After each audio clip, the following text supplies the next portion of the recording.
Assalamualaikum warahmatullahi wabarakatuh. Perkenalkan, nama saya Muhammad Irham Pasaribu dengan NIM 2122130 dari kelas PAID. Saya akan menjelaskan tentang mengapa masyarakat Minangkabau menganut sistem matrilineal. Sebelumnya, saya akan menjelaskan apa itu matrilineal. Matrilineal terdiri atas dua kata. Yang pertama maternal, artinya ibu, dan yang kedua lineal, artinya garis.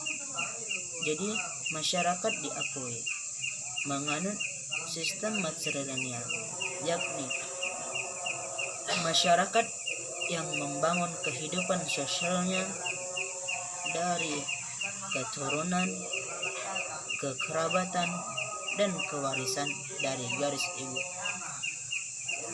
Seorang ibu mewarisi dan mengelompokkan anaknya dari suku yang ia miliki.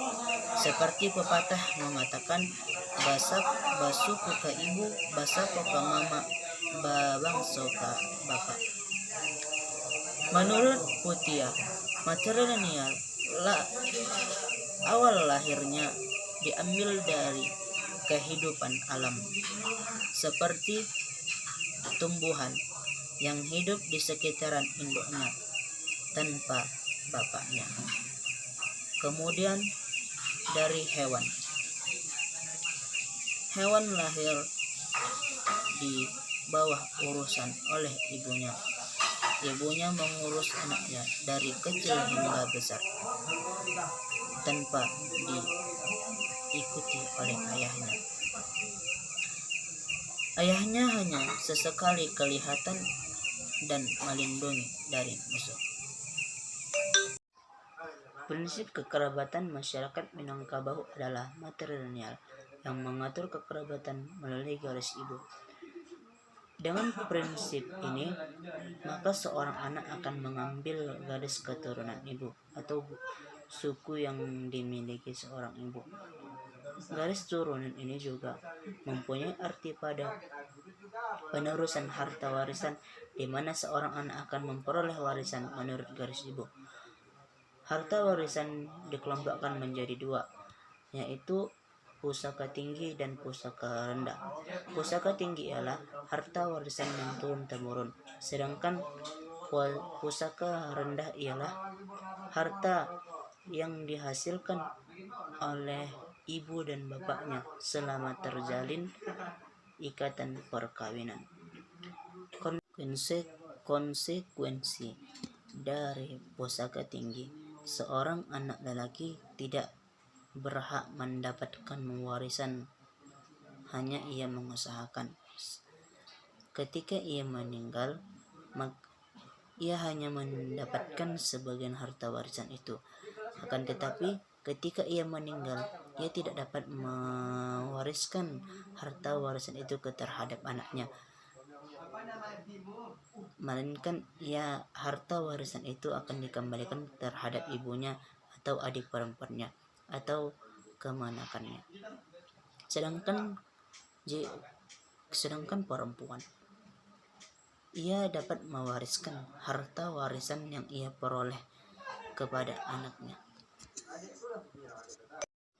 Perkawinan menurut kerabat perempuan adalah seorang perempuan akan menjadi pemrakarsa di perkawinan dan rumah tangga, mulai dari mencari jodoh hingga perkawinan akan berlangsung.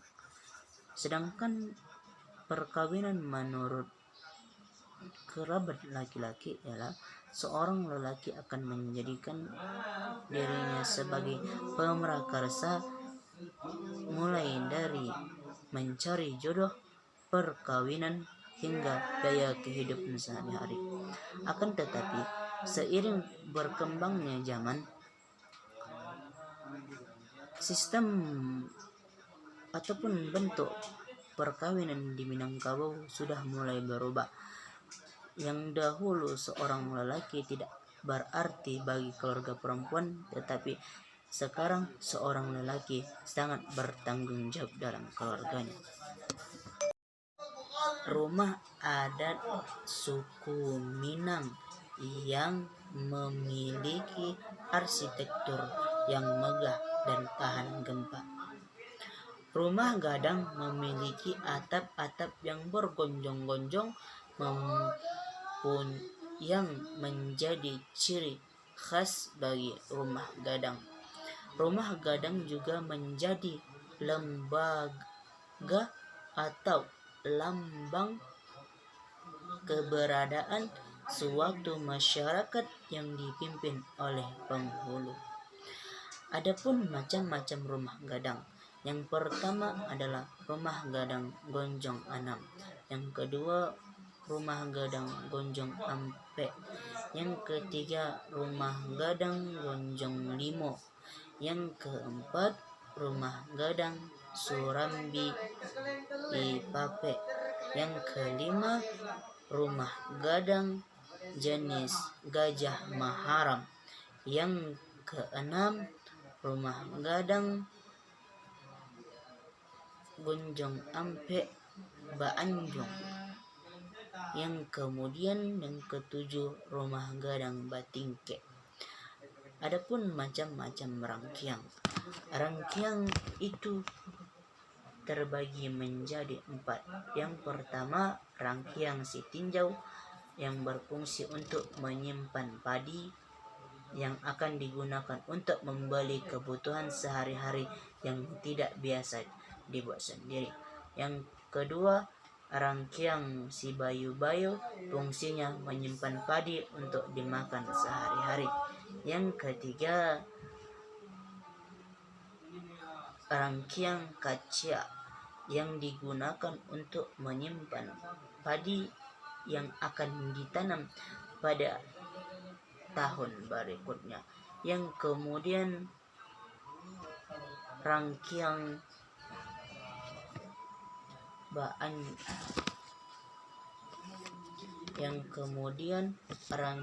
si tandung lapa yang mana digunakan di masa musim paceklik yang berfungsi sebagai cadangan makanan ketika masyarakat Minang